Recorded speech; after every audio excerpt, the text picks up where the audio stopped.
The Federal Reserve says they're done. Bankruptcies are skyrocketing, and the New York Times borrowed my joke about Trump buying Greenland when we talked about Greenland being an Age of Empires style play. The New York Times says Trump echoes Age of Empire. Also, Alec Baldwin just sued after a judge dismissed the case against Alec Baldwin for the on-set shooting during the filming of Rust. Alec has filed a malicious prosecution lawsuit for what he went through. Here's the thing, though. All I'll know about this case is that I will always stand behind Alec Baldwin. The Supreme Court has denied stepping in to stop the New York sentencing hearing scheduled for Friday in the Donald Trump hush money fraud case, so it looks like we'll be getting that sentencing tomorrow. I suspect, in my opinion, it'll be something like time served or $69,000 of penalties. Tomorrow morning, we'll also be getting job data, and there's a chance by the time you're watching this, Meet Kevin report, news that makes you money. The jobs data could already be out, so let's hit the jobs data and updates on the California fires, which the New York Post calls hell, and some micro updates on specific companies like Tesla, GameStop, what's going on with the Lanken Riley Act, politics, and much more, as well as even some comments on Bitcoin. So, jobs data comes out, and like I said, you may have already gotten the jobs data by the time you're watching this video. We've been looking for a 165,000 job release. It comes out at 5:30 a.m. California time Friday morning. The last month's report came in at 227, so we would be looking for anything, honestly, probably above 130 would be good for markets to try to sustain some of their growth. And not too big of a revision for last month's data would be nice as well. If that could stay above 200, fantastic, since usually we get revised down. Goldman Sachs isn't as optimistic. They say that the labor market is the clearest potential fundamental downside risk, their words, big words there, to the economy. Goldman is looking for just 125,000 jobs to print, and they're worried that the jobs report could miss under that. But if we beat, they say that hedge funds and institutions might actually be underexposed to the market right now. So do I hear moon? Anyway, 2025 FOMC pricing for rate cuts should be the most reactive to this Friday jobs report, says Goldman. And the report will be joined by the annual seasonal revisions to the household survey, which are usually minor but could end up propping up the unemployment rate. And remember, if that unemployment rate ticks up a good chunk again, we could end up in a position where we end up re-triggering that SOM rule, which we ended up triggering in August and then untriggering. So I guess we'll see what happens. But my opinion is this January report should be pretty benign. It's usually not until we end up getting to the releases that come out in February, March, or April, which actually represent Q1 layoffs potentially, that we tend to start seeing issues. Layoff rates so far are still pretty low, and we're not seeing really big announcements of layoffs, so fingers crossed that the economy can keep booming. Jobs are what's keeping it going. The market so far is convinced that the Federal Reserve is going to pause in January. Michelle Bowman, who dissented on the last 25 basis point cut, the only one to do so, says that inflation progress has stalled and it's time to be cautious. She argues we may actually not be restrictive enough or as restrictive as it seems, and we should be patient while we get more clarity, especially in the face of Trump tariffs. Another member that's new in 2025, Schmidt, says rates are actually very close to their longer run neutral level. It's the first time we've heard the Federal Reserve say that, and Fed officials say policy is in a good place. Yes. The 10-year Treasury at 5% with the 27-week unemployment rate skyrocketing leaves policy in a good place. Anyway, maybe the Federal Reserve is right. After all, the stock market has been skyrocketing to the strongest year in 2024 that we have seen since 1928. 1928 is characterized by that year where everybody started investing in stocks because you just couldn't lose money. Don't ask what happened after. Another thing to keep in mind is that bankruptcy filings are starting to rotate up again. If you look at the black line here, you can see bankruptcy filings actually peaked over here in 2023. They started falling at the beginning of 24, but have started to resume their upward trend. Now, credit spreads remain really low, which is basically the difference between less risky and more riskier forms of debt. And Zero Hedge and Bloomberg both together make the argument that you can't end up having this detachment from the fundamentals of more and more bankruptcies not end up affecting risk spreads for much longer. So in other words, something might end up breaking in this market sooner than people suspect. Who knows though, markets have a tendency to be, well, to do their thing for longer than people think. The front page of the USA Today complained about tariffs and the uncertainty of Donald Trump, along with Justin Trudeau of Canada warning that tariffs will raise prices for everyone. To which Elon Musk has already argued that, quote, girl, you ain't the governor of Canada anymore, in response to pretty much anything Trudeau says on X. So I don't know how much people really care anymore, given that Trudeau has announced his resignation once the Liberal Party in Canada assumes a new leader.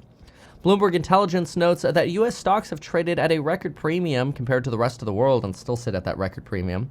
They also suggest, though, that maybe there's a reason for that, such as strong fundamentals at the Mag 7. Look at AWS, for example. They think AWS at Amazon could hit 20% of Amazon sales in 2025, well above estimates. And Fiserv, which collects point-of-sale transaction data, like when you go buy at Macy's, they kind of run the little terminals and the registers. Fiserv suggests that sales data shows a particular surge in footwear and apparel in the fourth quarter. On some micro data, I did notice today that GameStop's cash has absolutely exploded in the last 2 quarters of 2024. Quite remarkably, actually, when you look at the cash balances over at GameStop, you can see that they're sitting on over $4.19 billion of cash. That's up from $921 million at the beginning of 2024, and their liabilities actually decreased. Now, yes, they did in part issue shares to reach this. About 80 million shares had been issued in 2024. So yes, there was a fundraise, but the point is, GameStop is now selling for just a little over 3 times cash value. The company also generated a net income in its last earnings report, though it's worth noting that that was only because of interest income. They did actually have a slightly larger operating loss than they did at the end of last year, so the operating loss was only $22 million, which is a drop in the bucket compared to the $4.1 billion that they have. And a lot of people say that GameStop presents a lot of option opportunities, and I'm not talking about like YOLO calls and puts, talking about optionality in terms of what they could potentially pull off in a turnaround story with the lease contracts and basically rights that they have to locations around the country, especially around entertainment areas and malls. GameStop currently trades at $14.7 billion and recently broke $30 per share. Elon Musk has said in an interview that humanoid robots will be the biggest product ever, and that ultimately every single human will end up wanting one. Some people might end up wanting 2, and we could end up being in an environment of universal high income rather than basic income, because there will be 20 to 30 billion humanoid robots doing whatever we want. And Elon says it's unclear what money means at that point. After Donald Trump became elected, and even leading into his election, bond flows for the popular TLT bond market fund have hit their worst outflows ever. Yes, as people bet on a second wave of inflation uncertainty from Trump, and a Fed that's convinced that inflation is more of an issue, that is the resurgence of inflation is more of an issue than the jobs market, well, you're well primed to be in a position of bonds sucking. Until, of course, everybody wants them. But that means you're heading into a recession. It's probably not good. Albertsons talks about cutting $1.5 billion in costs over the next 3 years. And these cuts will include G&A cuts, warehouse automation, trying to get to 30% automated in their warehouses by 2030. Talking about offshoring, using technology, AI, and productivity enhancements. All, to me, euphemisms for ways of saying, hey, we're going to cut jobs. This is after the Kroger merger fell through. But Deutsche Lufthansa is hiring about 10,000 employees in 2025. That sounds really good, and I like hearing that, especially for an economy, well, they're based out of Germany, especially for a country like Germany, where you've got a little bit of a poopy-doopy going on in the economy over there. One of your leaders of the European Union, usually, likely in recession, already technically in recession, but likely in a deeper recession than is even considered. But Deutsche Lufthansa is hiring fewer employees than they hired last year. They hired 13,000 last year, so 10,000 this year is actually a reduction in the hiring. And they're still net down from where they were pre-COVID. It is bullish on hiring, though. It's nice to see. If they were seeing red flags for the economy, especially while Germany is in recession, you probably wouldn't see this bullishness on hiring. So I kind of like seeing this as something that does contribute to the soft landing narrative. Jensen from Nvidia says that Blackwell is shipping and autonomous vehicles will be the first trillion-dollar robotics market. Some are already speculating on Nvidia's next chip, Rubin, for 2025. And right now, the focus from institutions is, can they continue to sell to Amazon, Microsoft, Meta, and Google to keep the dollar hollows going? At the same time, China is questioning an economist and potentially silencing an economist from speaking indefinitely to the public after they questioned China's ability to get to 5% GDP in 2025 and spoke against the reliability of Chinese data at a conference in China that was also streamed on YouTube. Yikes. Worth noting that China will also be sending a high-level envoy to the Trump inauguration coming up. The Meta, there was a small note about Meta in the Financial Times this morning. I mean, it was a whole page, but anyway, about Meta basically giving people a pass from content moderation if they spent money advertising with Meta. This was considered a guardrail because they thought the damage of accidentally moderating somebody that was trying to spend money on advertising would end up doing more damage to their business. That's Meta's argument. Others argue that no, this is pay to play. And if you don't want to get censored, just pay Mark Zuckerberg, who potentially was wearing a $900,000 watch when he said, we're going to copy X and use community notes. The Financial Times is reporting that Samsung's last earnings missed expectations due to an oversupply of memory chips, losses in contract manufacturing, and delays in producing specific memory chips for Nvidia. Somewhat surprised by that, since a lot of people are really, really bullish on memory chips. When it comes to politics, and we'll hit fires in just a moment, when it comes to politics, the Lanken Riley Act received 84 votes in the Senate, passing. 9 Senate Democrats, including Sanders, Brooker, Kim, Markey, Warren, Merkley, what else do we have here? Hinoro? No, I'm going to mess that up. Hirono. Hirono. Schatz and Smith all voted no. Schumer ended up using the passage of this to talk about the pledge to bring down inflation and deliver results for working families, which doesn't really have anything to do with the Lanken Riley Act. The Lanken Riley Act gives law enforcement greater powers to detain unauthorized or undocumented immigrants who are accused of crimes, and it also forces ICE, that's U.S. Customs and Enforcement, to take over detainments and actually deal with these individuals rather than washing their hands of undocumented immigrants who are committing crimes in local environments.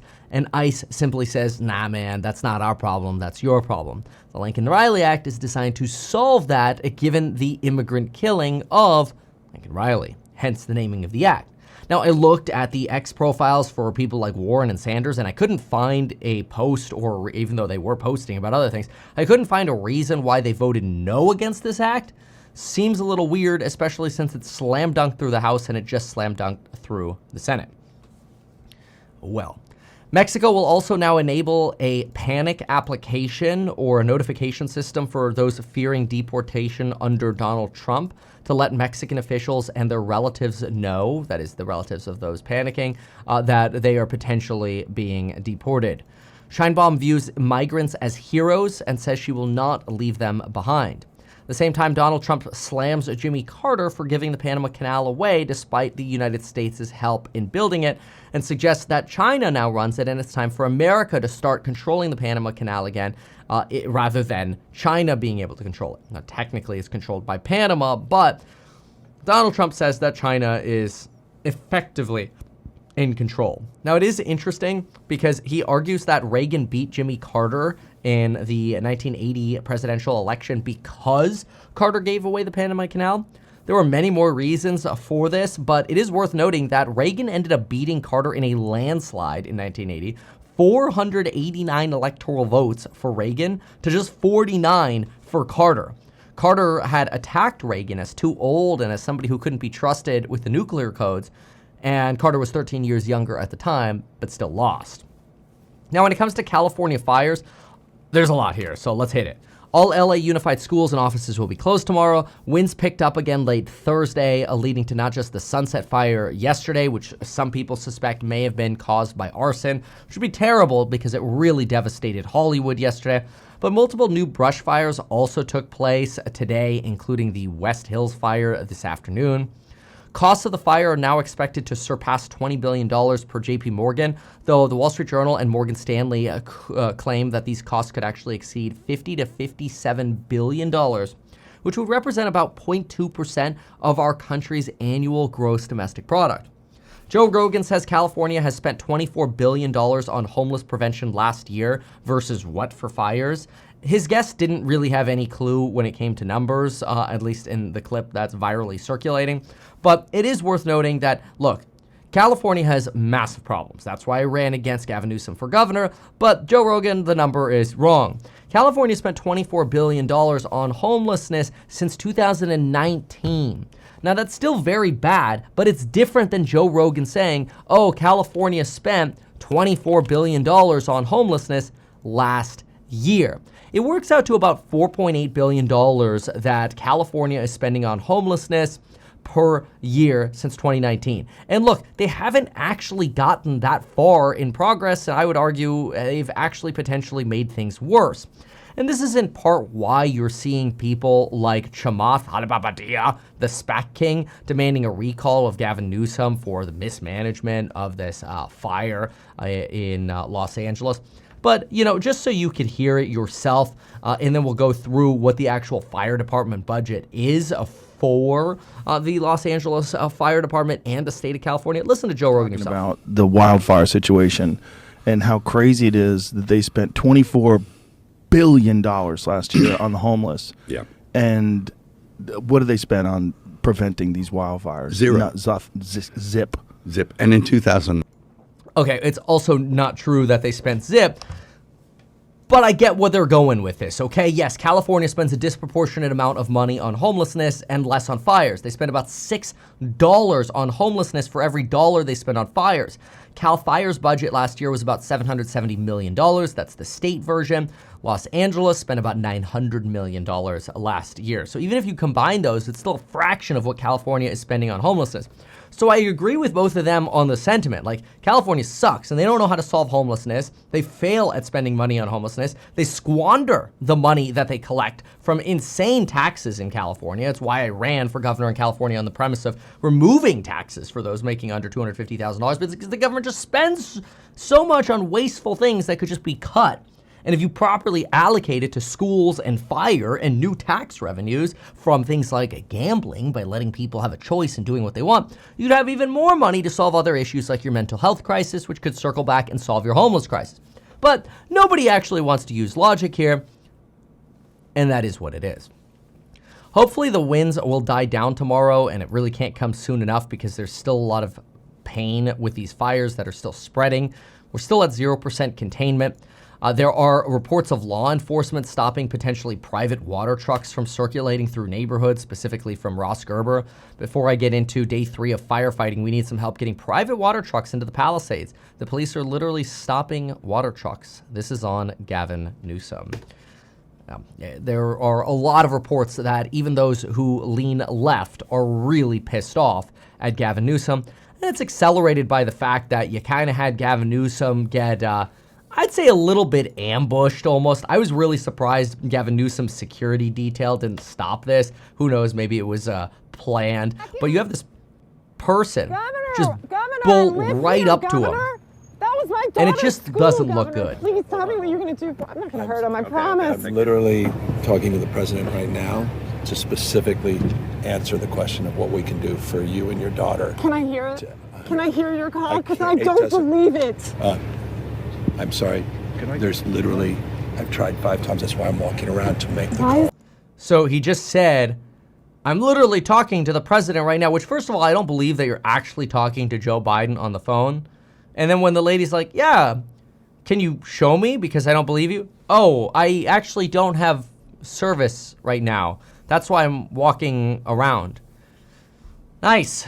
The governor can't even figure out how to get service on his phone or to stay in contact with the president. You'd think they'd have a way to figure this out. You know, there are things called sat phones that work. The government has access to them. There are also ways to have multiple SIMs on your phone. So if one of your carriers is down, you have potentially 2 other carriers you could use. Who knows? Maybe for Gavin Newsom, all the carriers just happen to be down.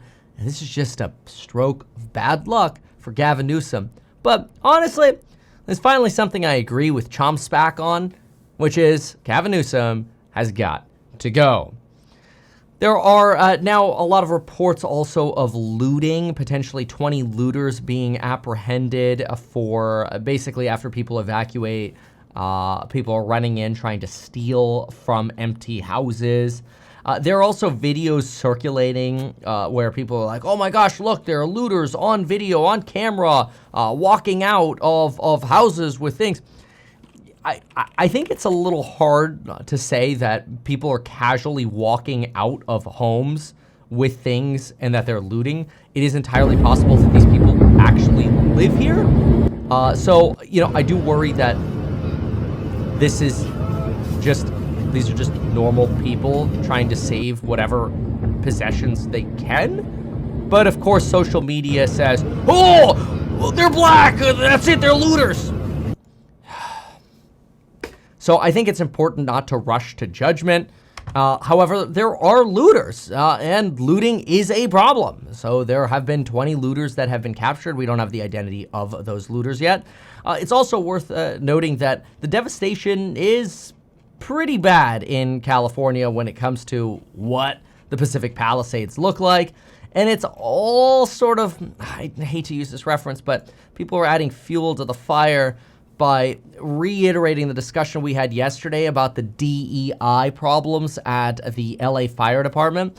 Now that this marketing video came out from the LA Fire Department, and it just doesn't look good for the LA Fire Department because it shows you basically somebody who maybe was hired with lower standards than what a male firefighter would have to go through, basically saying, I don't need to carry somebody out of a house because it's your problem you got stuck in a house on fire. I don't know if this was supposed to be funny, but it's not. You want to see somebody that responds to your house, your emergency, whether it's a medical call or a fire call, that looks like you. It gives that person a little bit more ease, knowing that somebody might understand their situation better. Is she strong enough to do this? Or you couldn't carry my husband out of a fire, which my response is, he got himself in the wrong place if I have to carry him out of a fire. You want to see some... Yeah. Okay. The LA Times thinks that LA and Los Angelinos just need to deal with fires. This is the California edition of the LA Times today. And if you pop in to the bottom of the California section right here, you're going to find somebody that gives you a little bit of their opinion on what it means when you live in California. This LA Times writer says, wildfires are just part of the compromise of living in California. Okay, got it. It's a compromise not to have water in our fire hydrants. Got it. It's a compromise to pay the head of the Department of Power and Water, or Water and Power, $751,000. So we have water in our fire hydrants in case there's a damn fire. But hey, I guess I just have to live with that as the compromise of getting to live in California and having the privilege of paying more than half of the income I make in taxes. Got it. Thanks, Steve Lopez of the LA Times. You just really helped me with perspective that obviously I was missing.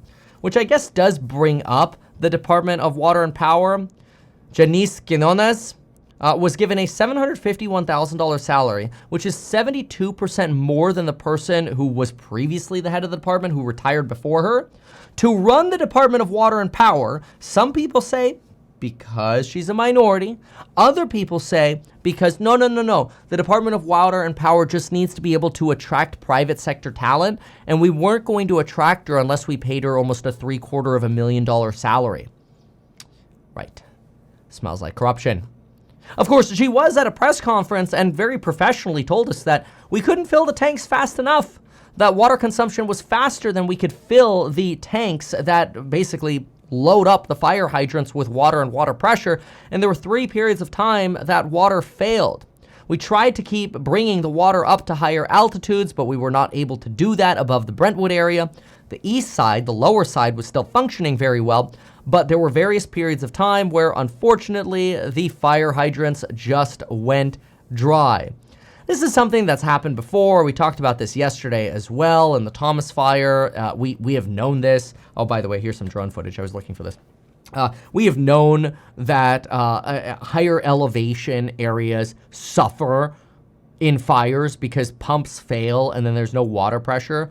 But we have known this, quite frankly, for decades, but certainly at least since the Thomas fire of 2017. We should have been able to learn our lessons that we need backup generators and we need more water flow. But what are you going to do? There is a rumor that some of the fire hydrant testing was delayed because of budget constraints from the county of Los Angeles. I didn't actually find a way to validate this, so I just want to say that this is unverifiable. But I literally Googled this notice, like word for word, which usually if you word for word something, you can find it. This person says, any reason why LA County failed to test their fire hydrants in the week before this fire started? Well, they do the hydrant test at the beginning of each year, and hydrant tests don't necessarily mean the Department of Water and Power is going to give you enough water. But I asked the person for a link, and they never replied. So I don't know if this is true, but it does sort of go into the narrative of California sucks. And since that's the popular thing to talk about today, that's what people are retweeting. Anyway, there are now 180,000 individuals under evacuation orders. Well, actually, technically, all 10 million people in Los Angeles County are under an evacuation order because someone at the emergency department that sends these evacuation alerts accidentally sent the alert to all 10 million people in Los Angeles to evacuate now. But that was actually a mistake. It was only supposed to go to a certain area, and they screwed up and fat-fingered and sent it to everyone instead.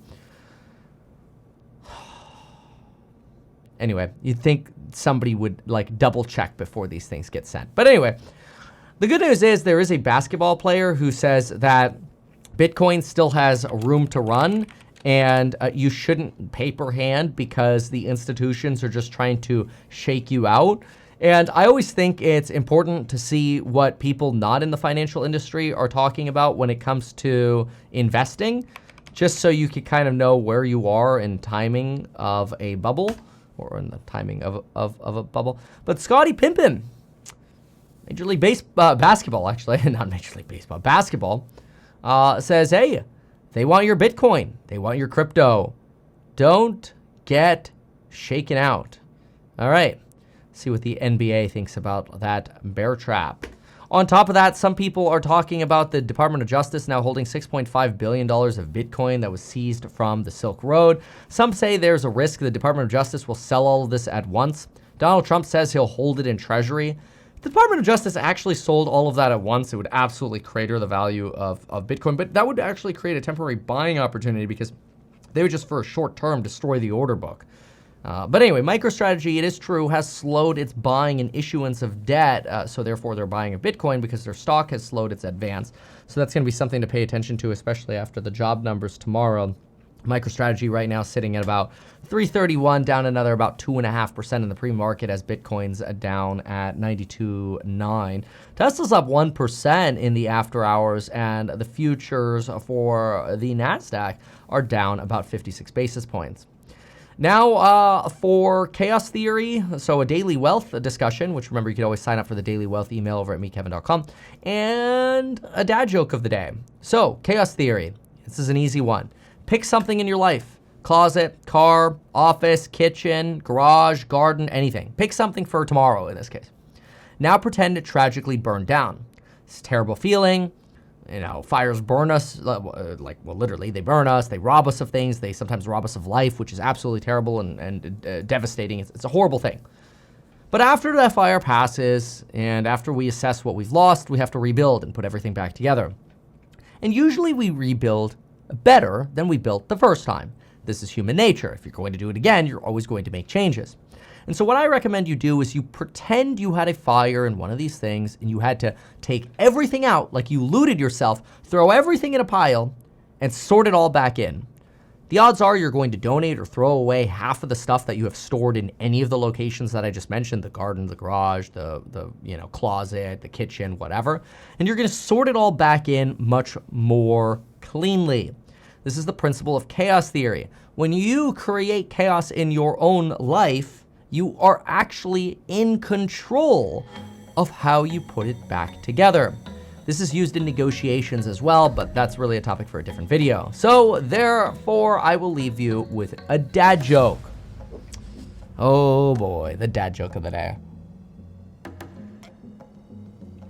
And then I'm gonna end the video. All right, I love you all, so make sure to subscribe. Here's your dad joke of the day. I ordered a chicken and egg on Amazon today. I'll let you know. Why not advertise these things that you told us here? I feel like nobody else knows about this. We'll try a little advertising and see how it goes. Congratulations, man. You have done so much. People love you. People look up to you. Kevin Paffrath there, financial analyst and YouTuber. Meet Kevin. Always great to get your take.